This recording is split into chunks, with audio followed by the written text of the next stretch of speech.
Skipping, hopping, jumping, bounding, all sound rather fun, right? Well, what if I told you that these could help your running? I'm talking about plyometrics, which can sound a little bit scary and maybe a bit professional, but actually it's just explosive bodyweight work which will help your running. And today we're going to be explaining what it is, as well as covering some exercises which you can have a go at to see if you can improve your running.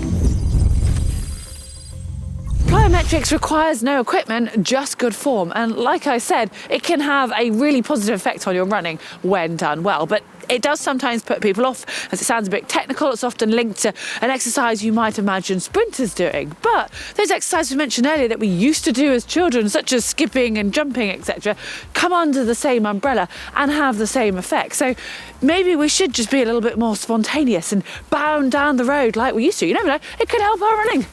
So plyometrics will help you to build speed and power, but I understand that you might still be questioning this as an endurance athlete or an endurance runner, but hear me out a moment. So if you are doing an explosive action, your muscles will be contracting concentrically and then eccentrically in quick succession. So basically they will be lengthening under load and then shortening under load. And to give an example, we can have a look at the squat jump. So we'll focus on the glutes here. As you go down, they lengthen, and then as you push up and leave the ground, they shorten, yet all of the time they will be contracting.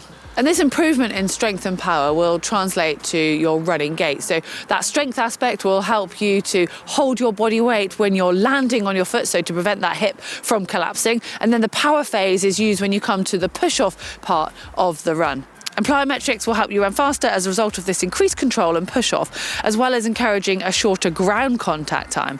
And there have actually been studies to prove overall improvement in running economy from just 2 plyometric sessions a week for 8 weeks. Okay, so I expect you're dying to know what exercises to do. But before we jump right in, excuse the pun, you do need to make sure that you're thoroughly warmed up, because your muscles and your tendons are going to be being put under large forces during this. So you can either do your usual run warm-up, whatever that might be, or whatever warm-up you use when you go to the gym.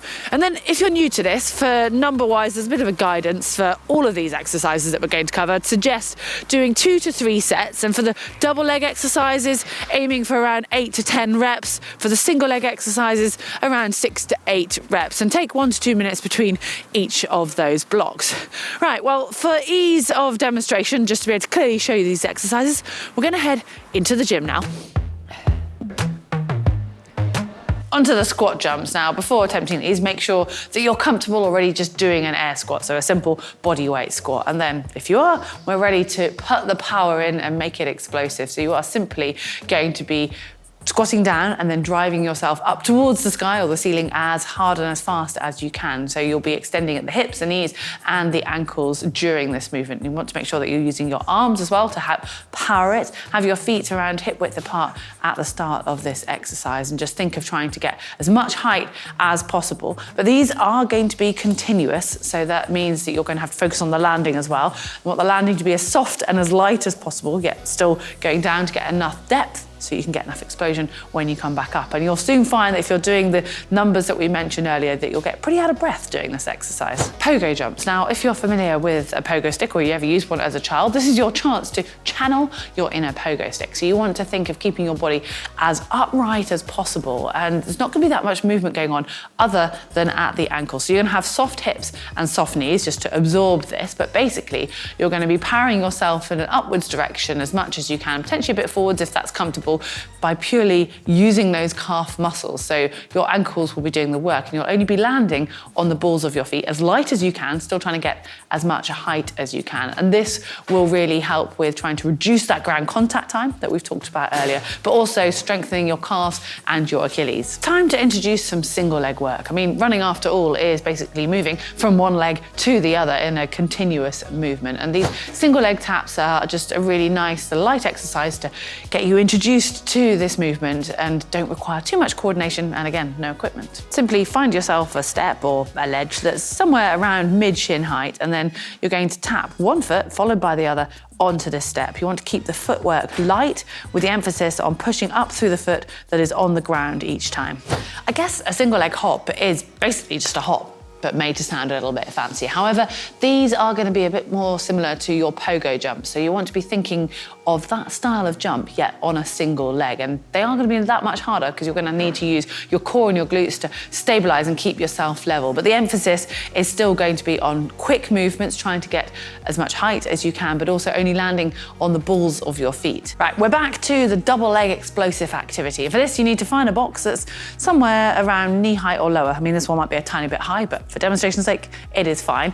And you are simply going to be stepping off. You're not jumping off. The explosive activity happens on the ground, not on the box. You're going to step off with landing your feet underneath your hips, absorb the jump by dropping into a squat, and then power up into a double leg jump. And the idea is to land as quietly as possible, yet power up as fast as you can and as high as you can. And this one is actually harder than it looks, and it does take some practice. And you'll see some of the professionals using this in the gym, and they might even be measuring their reaction time off the ground. But for now, doing the exercise on its own is still going to give you plenty of benefit. Running is about moving forwards. However, due to its single leg nature, we can still benefit from some lateral work. So let me introduce skaters. These are not only a plyometric exercise, but they're also going to be a great glute workout. So take a sideways hop outwards. So you're jumping to the right by pushing off the left leg, but landing solely on the right, and then transfer that weight and then power off the right leg and push yourself up and over to the other side. It's basically a hop in a sideways direction. And again, absorb that landing softly, yet really drive off the ground on takeoff, and feel free to use your arms to aid you. And finally, leg bounds. Now this is probably the most technical of the exercises we've included today and can take a little bit of practice, so don't worry if you don't get it straight away. But basically, we're taking that skater action that we've just done and moving, instead of from a sideways action, into a forwards movement. And the idea here is going to be basically doing an exaggerated bound movement. So it's kind of like exaggerated running, and the emphasis being on getting as much height and distance as you can per explosive stride. So the cues here are to drive with your arms and think that you're almost leaping from one foot to the other in that forward motion. There should almost be a hang time in the air between each foot landing. All that bouncing, I personally need a bit of a rest, but the idea is to go away and play with these and enjoy these exercises, but also work out which ones work for you, and let us know how you get on. I mean, hopefully you've enjoyed this little insight into something that's a little bit different to help your running. If so, we'd love it if you wanted to support the channel by giving us a like, and if you're not yet a subscriber, click on that globe.